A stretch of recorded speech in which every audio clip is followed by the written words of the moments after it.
Assalamualaikum warahmatullahi wabarakatuh. Tutup ini.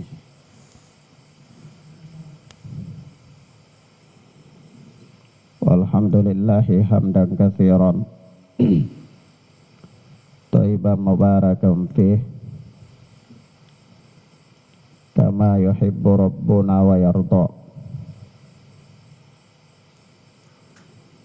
Ashhadu an la ilaha illallah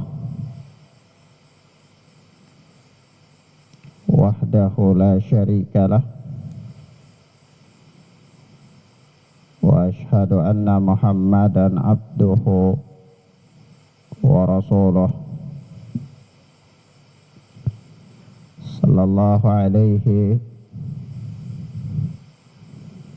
wa ala alihi wa ashabihi wa man tabi'ahum bi ihsanin ila yaumiddin. Amma ba'd. Ikhwan wa akhwat, a'azzani Allah wa iyyakum. Kita lanjutkan pelajaran kita dengan kitab Riyadhus Shalihin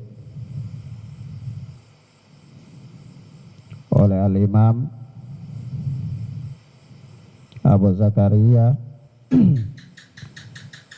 Muhyiddin Yahya bin Syaraf An-Nawawi rahimana wa rahimahullah.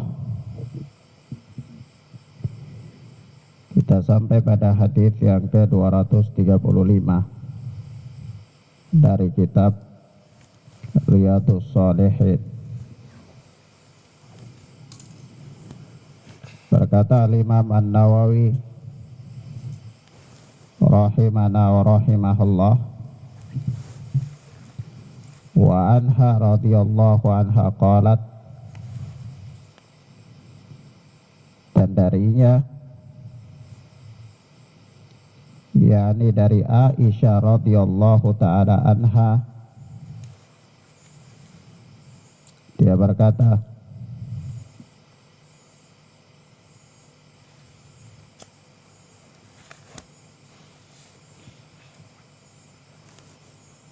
nahahumun nabiyyu sallallahu alaihi wasallam 'anil wisal.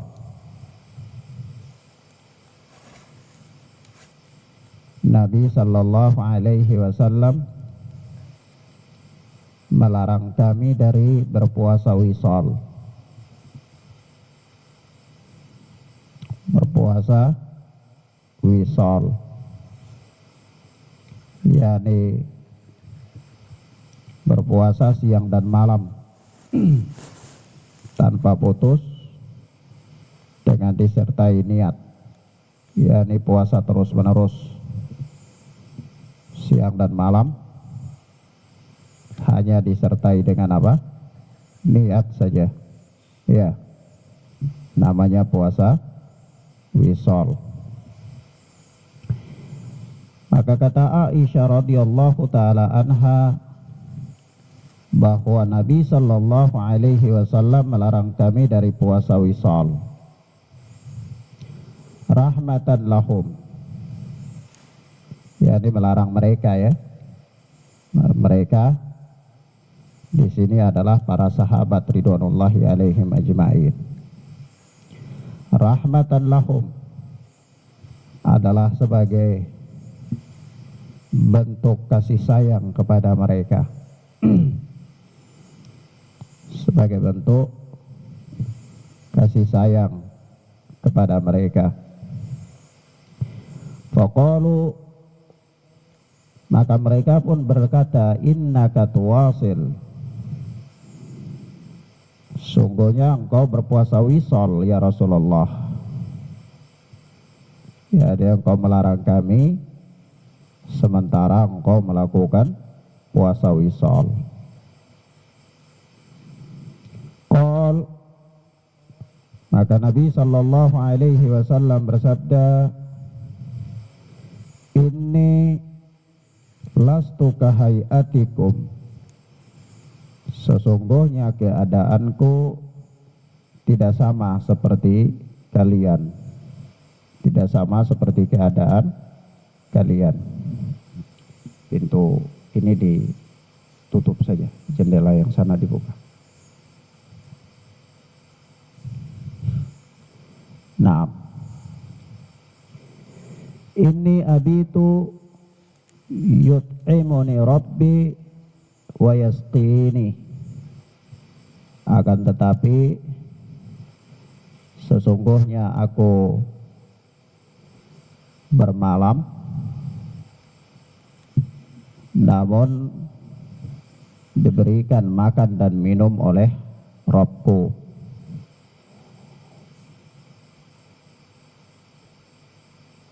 Jadi aku bermalam dalam keadaan, akan tetapi aku bermalam dalam keadaan diberikan makan dan minum oleh Rabbku, kata Nabi Sallallahu Alaihi Wasallam. Kata Imam Nawawi, muttafaqun alaih.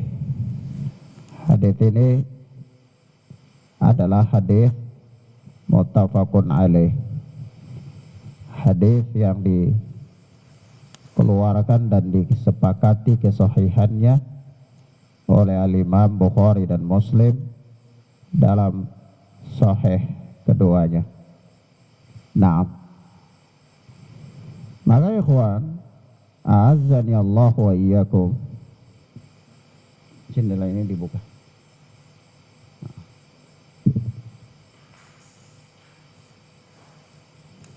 Di dalam hadis yang mulia ini, secara umum Nabi Sallallahu Alaihi Wasallam melarang para sahabat dari melakukan puasa wisol, dan larangan kepada para sahabat ini otomatis adalah larangan kepada umat secara keseluruhan. Ya, di umat Muhammad Sallallahu Alaihi Wasallam atau umat Islam itu dilarang oleh Nabi Sallallahu Alaihi Wasallam melakukan puasa wisol. Apa itu puasa wisol? Dijelaskan bahwa puasa wisol itu adalah puasa terus menerus siang dan malam, hanya disertai dengan niat saja. Nah, namun di sisi lain Nabi Sallallahu Alaihi Wasallam melakukannya. Maka hal ini kemudian membuat para sahabat itu bertanya, innaka tuwasil, sesungguhnya engkau wahai Rasulullah melarang kami dari berpuasa wisol, tapi engkau sendiri berpuasa wisol. Nabi lakukan puasa wisol. Maka Nabi Sallallahu Alaihi Wasallam menjelaskan apa alasannya. Kata beliau, inni lastu kahayatikum, keadaanku tidak sama dengan keadaan kalian. Dari sisi keadaan ya, kondisi Nabi Sallallahu Alaihi Wasallam itu berbeda dengan kondisi para sahabat ridwanullahi alaihim ajma'in, yang juga otomatis berbeda dengan kondisi umat Islam secara keseluruhan. Berbedanya dari sisi apa? Ya, berbedanya kata Nabi Sallallahu Alaihi Wasallam, ini abitu yut'imuni rabbi wa yasqini, sesungguhnya aku itu bermalam dalam keadaan diberikan makan dan minum oleh Rabbku. Pertanyaan, makan dan minum yang diberikan oleh Allah kepada Nabi Sallallahu Alaihi Wasallam ini apakah makan dan minum secara hakiki atau hanyalah sebuah kiasan atas suatu perkara lain? Maka dijelaskan di sini Al-Imam An-Nawawi rahimahullahu taala mengatakan, maknahu yaj'alu fiyya quwwata man akala wa syariba, yakni bahwasanya Nabi Sallallahu Alaihi Wasallam itu diberikan oleh Allah Subhanahu wa taala kekuatan seperti orang yang makan dan minum. Jadi ini kata Imam Nawawi ini, atau penjelasan Imam Nawawi ini mengisyaratkan kepada kita bahwa Nabi Shallallahu Alaihi Wasallam makan dan minum yang dimaksudkan dalam hadis ini tidak secara hakiki, ya, tapi beliau diberikan suatu keadaan di mana keadaan beliau itu kuat, sebagaimana orang yang makan dan minum, ya. Nah ini kemudian ya akhwana fiddin azani Allah wa iyyakum, hal ini bisa dilihat dari beberapa sisi. Penjelasan Imam Nawawi ini dapat ditinjau dari beberapa sisi, dan ini pendapat yang benar. Yaitu yang pertama, ya kalau seandainya Nabi Shallallahu Alaihi Wasallam diberikan makan dan minum secara hakiki, itu berarti Nabi tidak melakukan puasa wisol, ya. Karena puasa wisol itu sendiri adalah puasa yang sambung menyambung terus menerus siang dan malam tanpa makan dan minum, hanya dengan niat saja, ya. Nah kalau misalnya Nabi diberikan makan secara hakiki dan minum secara hakiki di malam hari, maka otomatis beliau berbuka, ya kan? Nah, maka dari situ kita katakan, ya, kita katakan bahwa ya yang dimaksudkan dengan Nabi Shallallahu Alaihi Wasallam diberikan makan dan minum di dalam hadis yang mulia ini, yaitu tidak secara hakiki, tapi Nabi diberikan suatu keadaan, yang diberikan suatu kekuatan, sehingga dengan itu beliau itu seolah-olah seperti orang yang makan dan minum, padahal tidak makan dan minum, begitu. Nah, maka di sini ada beberapa pelajaran penting. Yang pertama, bahwa larangan kepada para sahabat ridwanullahi alaihim ajmain di sini dari berpuasa wisol, yang juga merupakan larangan kepada umat Islam secara keseluruhan. Jadi umat Islam secara keseluruhan itu dilarang daripada berpuasa wisol. Dilarang dari apa? Berpuasa wisol. Yang kedua, bahwa hadis ini menunjukkan kasih sayang dan perhatian Rasulullah Sallallahu Alaihi Wasallam kepada umatnya.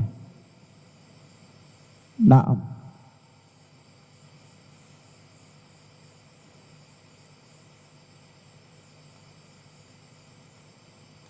Serta kekhawatiran beliau Sallallahu Alaihi Wasallam terhadap keselamatan umatnya. Ini beliau perhatian dan beliau khawatir terhadap keselamatan umatnya, sehingga beliau melarang mereka dari melakukan hal-hal yang dapat membinasakan keadaan mereka.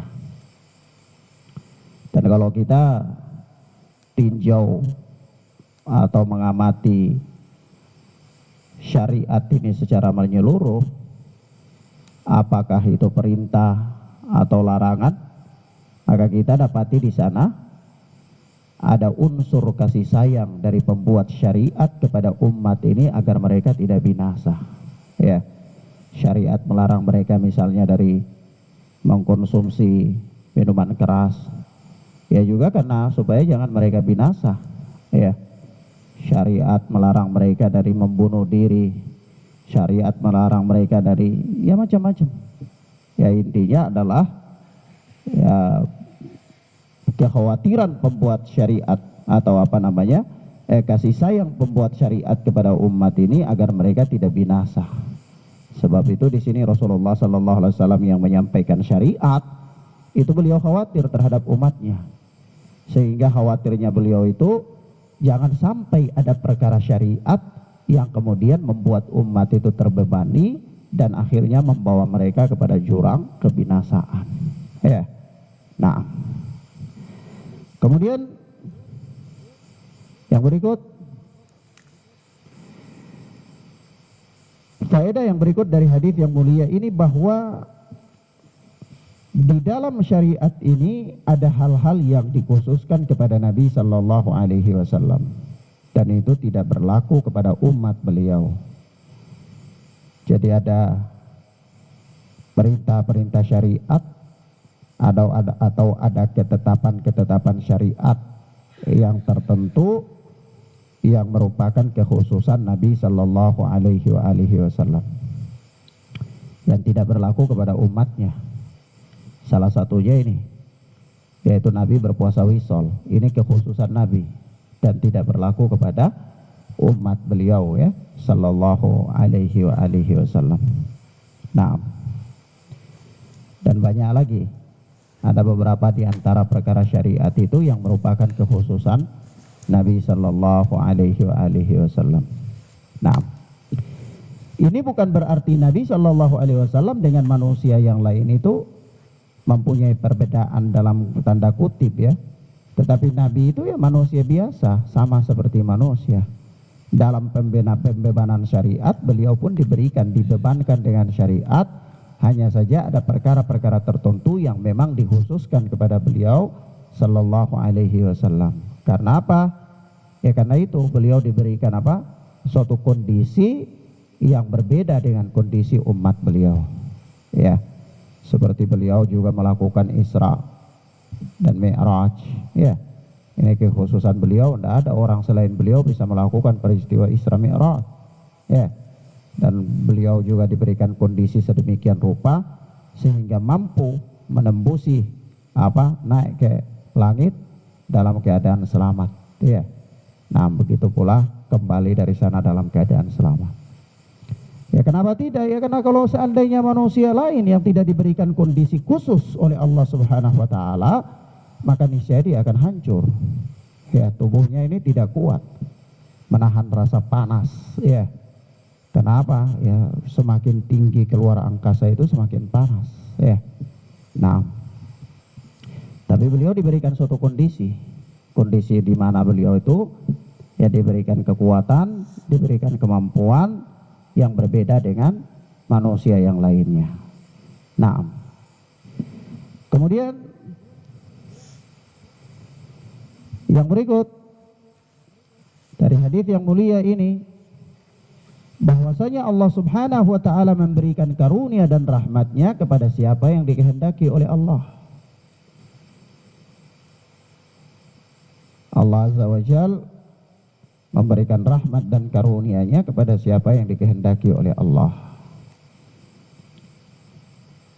Jadi antaranya Allah memberikan rahmat dan karunia kepada Nabi sallallahu alaihi wasallam sehingga beliau mengalami suatu kondisi ya di mana beliau tidak makan dan minum, tetapi kondisinya itu sama seperti orang dan makan dan minum dalam konteks untuk beribadah kepada Allah. Ya. Dan juga yang kedua, Allah Subhanahu wa taala memberikan rahmat dan karunia kepada umat Islam, yaitu di mana Allah meringankan mereka dalam melakukan ibadah kepada Allah. Ya. Yaitu Allah Azza wa Jalla mengatakan, yuridu bikumul yusra wala yuridu bikumul usra. Allah Azza wa Jalla menginginkan kemudahan bagi kalian dan Allah tidak menginginkan kesusahan bagi kalian. Nah, faedah yang berikut dari hadis yang mulia ini, dibolehkan untuk menyampaikan hikmah dari suatu larangan. Boleh untuk apa? Menyampaikan suatu hikmah, menyampaikan hikmah dari suatu larangan. Kalau ada suatu larangan, ya kenapa dilarang? Ya boleh untuk disampaikan suatu hikmah atau hikmah yang berkaitan dengannya. Atau begitu pula ketika ada suatu perintah, maka boleh untuk menyampaikan hikmah di balik perintah tersebut. Ini orang dilarang untuk ini, apa hikmahnya?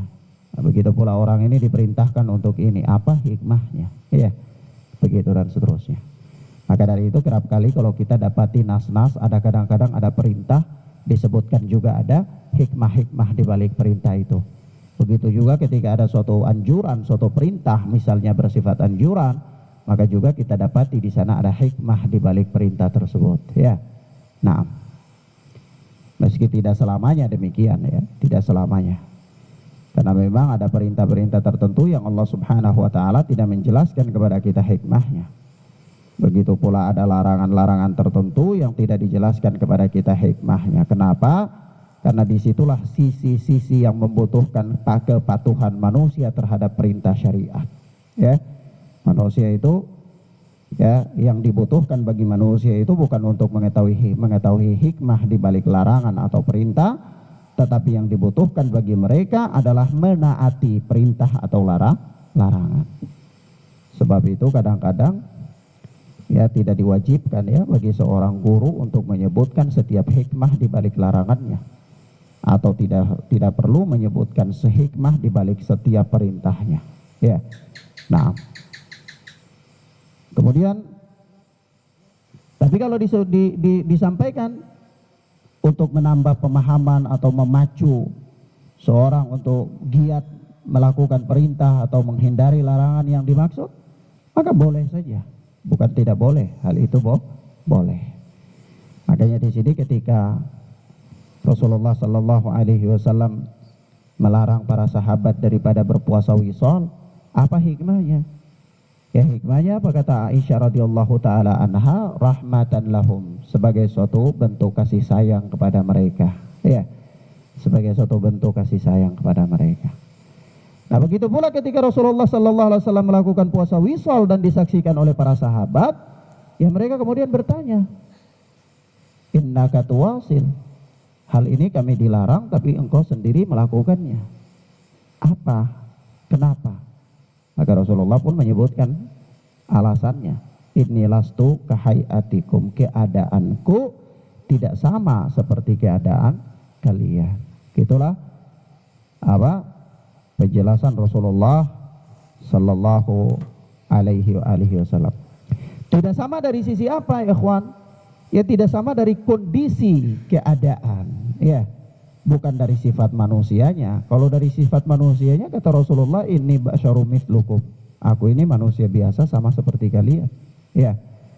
Tapi dari sisi apa? Dari sisi kondisi keadaan. Kondisi aku berbeda dengan kondisi kalian. Gitu. Sebab itu ketika Rasulullah Sallallahu Alaihi Wasallam juga menegur 3 orang sahabat yang mengitari keluarga Rasulullah untuk bertanya tentang perihal ibadah Rasul kepada istri-istri Rasul, itu kan Rasulullah katakan, sesungguhnya aku adalah orang yang paling bertakwa dari kalian dan orang yang paling takut kepada Allah dari kalian. Artinya apa? Ya kondisi Rasulullah berbeda dengan mereka. Kondisi ketakwaan Rasulullah berbeda, kondisi rasa takut Rasulullah kepada Allah Tabaraka wa Ta'ala pun berbeda dengan manusia biasa. Kondisi Rasulullah itu berbeda, ya. Tapi dari sisi manusia ya Rasulullah manusia biasa, memiliki sifat-sifat manusia, butuh makan, butuh minum, butuh tidur dan seterusnya. Ya. Nah, baik. Kemudian selanjutnya berkata Al-Imam An-Nawawi rahimahana wa rahimahullah, wa Nabi Qatadah Al-Harits bin Rib'i radhiyallahu anhu qala, dan dari Abu Qatadah Al-Harits bin Rib'i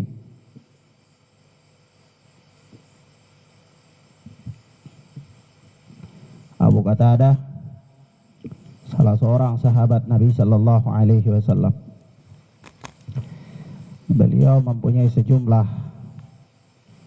keutamaan. Beliau ini, nama beliau adalah Al-Harits bin Rib'i. Al-Harits bin Rib'i. Beliau radhiyallahu ta'ala anhu berkata, qala Rasulullah sallallahu alaihi wasallam, Rasulullah sallallahu alaihi wasallam bersabda,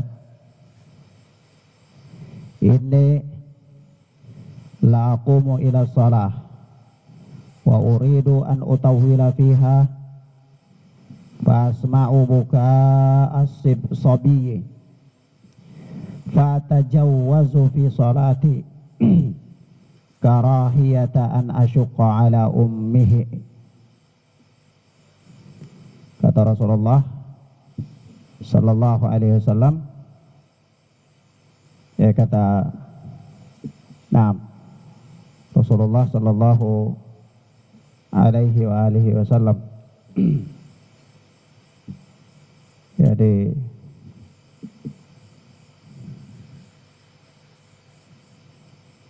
inilah aqumu ila shalah, yakni sesungguhnya aku sedang melakukan sholat. Kata Nabi Sallallahu Alaihi Wasallam, sesungguhnya aku sedang melakukan sholat. Wa uridu an utawwila fiha, dan aku ingin memanjangkan sholat itu. Ya, ini Nabi Sallallahu Alaihi Wasallam ingin panjangkan sholat beliau. Ingin apa? Panjangkan sholat beliau. Fa asma'u buka as-sabi, buka as-sabi. Namun aku mendengar tangisan anak kecil. Aku mendengar tangisan apa? Anak kecil, kata Nabi Sallallahu Alaihi Wasallam. Fa'atajawwazu fi sholati, sehingga aku mempercepat bacaan dalam sholatku. Sehingga aku mempercepat bacaan dalam sholatku. Atajawwazu maksudnya melampaui, meringankan, mempercepat. Jadi yang tadinya Rasulullah itu ingin sholatnya panjang, yakni dengan membaca surat-surat yang panjang, tapi begitu Rasulullah mendengar tangisan anak kecil, lalu maka Rasulullah tidak jadi baca surat-surat yang panjang, tapi baca surat-surat yang pendek, dengan maksud supaya sholat itu ringan. Ya, nah, kenapa Rasulullah melakukan itu? Kata beliau, karahiyata an asyqa ala ummihi, karahiyata an asyqa ala ummihi, yaitu karena tidak ingin memberatkan ibunya. Karena apa?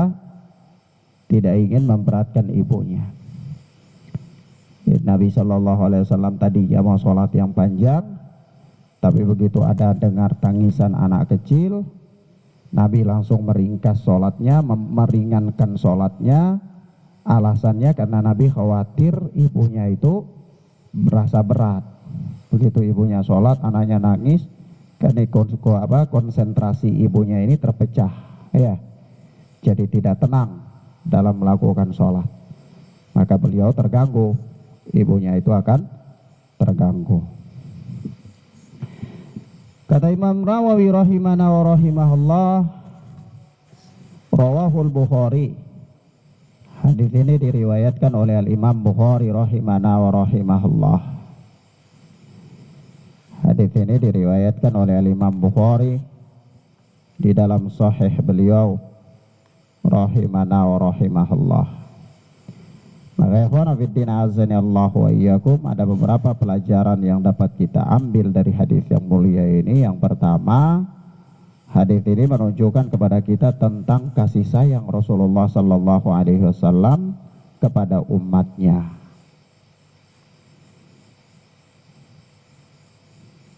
Nah, kasih sayang Rasulullah sallallahu alaihi wasallam kepada umatnya sekaligus menunjukkan tentang kelembutan dan kepedulian beliau terhadap kaum muslimin.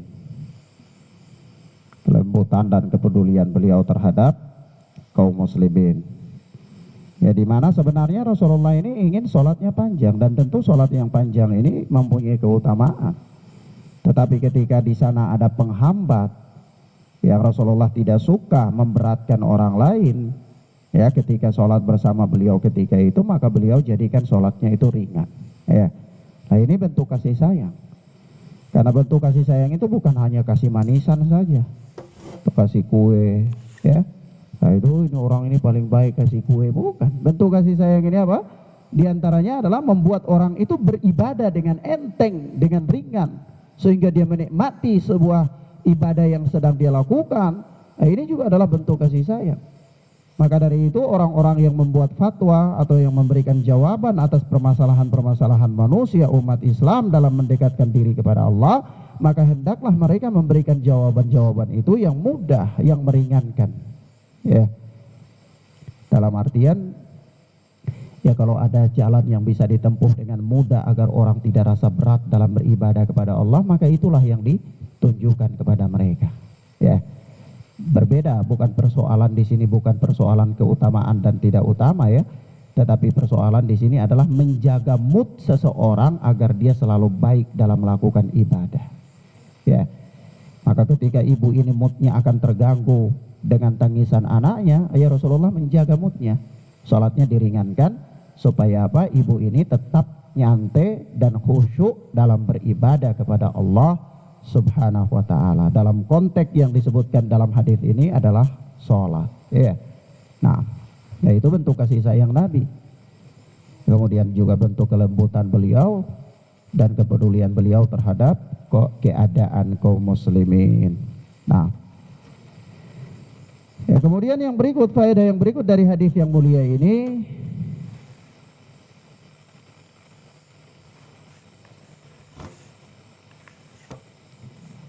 hal ini juga, hadis ini juga menunjukkan kepada kita tentang kebijaksanaan Nabi Shallallahu Alaihi Wasallam yang mampu meletakkan segala sesuatu pada tempatnya. Kebijaksanaan Nabi Shallallahu Alaihi Wasallam yang mampu meletakkan segala sesuatu pada tempatnya. Nah, di sini kadang-kadang ya, dalam hal-hal seperti ini kadang-kadang kita orang awam belum mampu menjangkau keilmuan dan apa yang dipikirkan oleh seorang alim, terkadang kita protes. Coba saja antum bayangkan, kalau seandainya jamaah yang hadir ketika itu adalah orang-orang seperti kita yang suka sok tahu, sok ngatur, sok lebih pandai dengan membaca sebahagian riwayat atau mendengar sebahagian penjelasan tentang hadis-hadis Nabi, maka barangkali kita sudah banyak memprotes. Coba antum bayangkan, ini satu orang loh, ya, sholat panjang bersama Nabi enak apa enggak? Enak, ya. Sholat panjang bersama Nabi ya asik. Para sahabat orang-orang yang bersungguh-sungguh bersemangat dalam beribadah. Mereka tunggu-tunggu waktu-waktu yang paling enak untuk beribadah bersama Nabi. Apalagi kalau Nabi sholatnya semakin panjang, mereka semakin khusyuk, semakin suka kan? Ya, seperti bagaimana kadang-kadang ada orang, ya kita lihat aja, kita bayangkan aja. Misalnya sholat-sholat taraweh. Ada orang yang kadang-kadang imamnya baca ya ugal-ugalan, baca seadanya saja. Ada masjid-masjid tertentu yang imamnya bacanya bagus ya. Maka cenderung jamaah mencari ke sana, iya kan? Dia butuh ketenangan, butuh bacaan yang bagus ya. Kadang-kadang ada butuh juga sholat dengan tumanina yang bagus. Atau katakanlah kadang-kadang kita sholat di masjid-masjid lain. Jika dibandingkan dengan sholat di Masjid Nabawi atau Masjidil Haram hari ini, maka ya pasti kita akan tertarik, akan suka, senang ya untuk sholat di Masjid Nabawi dan Masjid Haram misalnya. Nah ini kondisi para sahabat. Tapi kok gara-gara satu orang ibu saja, ya Nabi SAW mempertimbangkan keadaan satu jamaah saja, satu jamaah, ibu ini saja, ibu pemilik sang bayi ini, sang anak kecil ini. Ya, begitu Nabi mendengar tangisan anak kecil seorang saja, bukan satu anak kecil yang ada di situ nangis ya, sehingga wah ini wajarlah kalau kita ya mungkin kita akan berpikir ya wajarlah ya sudah Nabi meringkaskan sholat karena gaduh suara anak-anak ini. Gimana juga ibu-ibu mereka, belum lagi bapak-bapak mereka kalau hadir di situ juga gimana, pasti terganggu dengar tangisan anaknya dan seterusnya. Wajarlah kalau ya sekumpulan anak kecil yang hadir di situ mungkin nangis ya, wajar-wajar saja. Tapi kalau ini kita lihat di sini jamaah semua lagi tenang, lagi santai, lagi enak, pengen sholat bersama Nabi dalam posisi yang bagus, ya, ingin panjangkan sholat juga lebih enak. Ternyata gara-gara satu orang bayi saja, Nabi mempertimbangkan kondisi seorang ibu saja, sholat yang seharusnya begitu panjang, yang jamaah yang lagi nunggu-nunggu sholat yang begitu enak, oh tiba-tiba Nabi ringkaskan sholatnya, ringankan sholatnya. Kalau kita protes apa tidak? Ya protes. Ya. Apalagi kita, ibu satu aja, buang aja ke laut ibu ini, nggak usah datang ke sini, ganggu kita saja, mau khusyuk dalam sholat. Ini kita frontal, mentalnya dah siap, suka ngatur, suka rasa lebih tahu, ya. Padahal dia nggak tahu, ya. Apa yang dia pikirkan itu tidak sampai pada orang yang apa yang dipikirkan oleh orang alim. Ya Nabi SAW mempunyai kebijaksanaan yang luar biasa, meletakkan segala sesuatu pada tempatnya. Belum terfikirkan oleh kita dan tidak terfikirkan oleh para sahabat ketika itu. Tapi inilah kebijaksanaan Nabi dan kepatuhan para sahabat terhadap apa yang diatur oleh Nabi Sallallahu Alaihi Wasallam. Ya, kalau kita sudah protes, woi ngototnya sudah banyak luar biasa. Ibu ini besok jangan datang lagi, ya kan gitu. Ganggu kita saja. Masa untuk kepentingan satu orang ibu ini, oh kita jadi gini dan gini, gitu kan? Itu kita, ya. Kita tidak serahkan apa itu kepada keputusan itu kepada orang yang lebih tahu. Nah para sahabat di sini ya manut saja. Ketika Rasulullah lakukan itu, ya para sahabat manut. Kenapa? Para sahabat tahu bahwa Nabi ini ahli ilmu, ya. Nabi ini ahli ilmu. Apa yang diputuskan oleh Nabi itulah yang terbaik. Dijangkau atau belum dijangkau oleh para sahabat, pokoknya sami'na wa ata'na. Ya, dengar dan patuh. Ya, dengar dan patuh. Jangan sok pintar, nunjukkan kebodohan. Ya, kadang-kadang kita kira sudah pintar, sudah tahu, sudah benar, tetapi justru itu adalah kebodohan kita. Ya, ini kita, ya. Nah, kemudian yang berikut di sini ada faedah dalam hadis yang mulia ini, yaitu tentang diperbolehkan mengajak anak-anak kecil ke masjid. Nah, diperbolehkan mengajak anak-anak kecil ke masjid. Nah ini kadang-kadang ya, kadang-kadang kita ini kalau tidak paham ya, ada kadang-kadang anak-anak kecil ke masjid itu kita larang, kita marah, kita usir, tinggalkan masjid. Ini sebenarnya keliru. Loh Ustaz, nanti mereka ribut di masjid, mereka teriak, mereka banyak main di masjid. Teriakan atau permainan anak-anak kecil di dalam masjid bukanlah alasan untuk mengusir mereka dari masjid, bukan. Atau melarang mereka ke masjid, tidak. Tetap saja syariat memperbolehkan mereka ke masjid. Walaupun nanti sebentar mereka main di masjid atau mereka ribut di masjid, itu ada urusan lain lagi untuk mengatur mereka. Tetapi mainnya mereka, ributnya mereka, teriakannya mereka di masjid adalah bukan alasan untuk melarang mereka ke masjid, ya. Nah, bukan alasan untuk apa? Melarang mereka ke masjid. Maka dari itu kita katakan bahwa dalam hadis ini diperbolehkan mereka untuk ke masjid. Lah buktinya anak ini nangis, sang bayi ini nangis. Tapi Nabi meringankan sholatnya. Setelah Nabi ringankan sholatnya, tidak ada penjelasan lanjutan, ya. Kalau seandainya tangisan mereka, ributnya mereka itu menjadi sebab untuk melarang mereka dari masjid, pasti setelah selesai sholat Nabi tanya, mana itu bayi yang nangis, mana ibunya, ya. Oh ini saya Rasulullah, besok jangan datang bawa dia lagi ya, kan gitu. Ini kan tidak ada, ya kan, tidak ada. Itu berarti Nabi izinkan saja, izinkan saja. Soal dia nangis ada cara untuk mengatasi dia.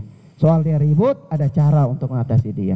Tapi tetap boleh bagi dia untuk datang ke masjid, ya. Nah, jangan kita dikit-dikit lihat anak-anak kecil datang ke masjid kita langsung usir. Anak-anak kecil datang ke masjid kita langsung usir. Kalau dia nggak biasa ke masjid ya takutnya lama-lama dia ke gereja, parah, ya kan? Nah, hatinya tidak terikat dengan masjid nantinya. Nah, ini bahaya. Maka kita katakan lagi, sekali lagi dalam hadis yang mulia ini ada dalil tentang diperbolehkannya mengajak anak-anak kecil ke masjid.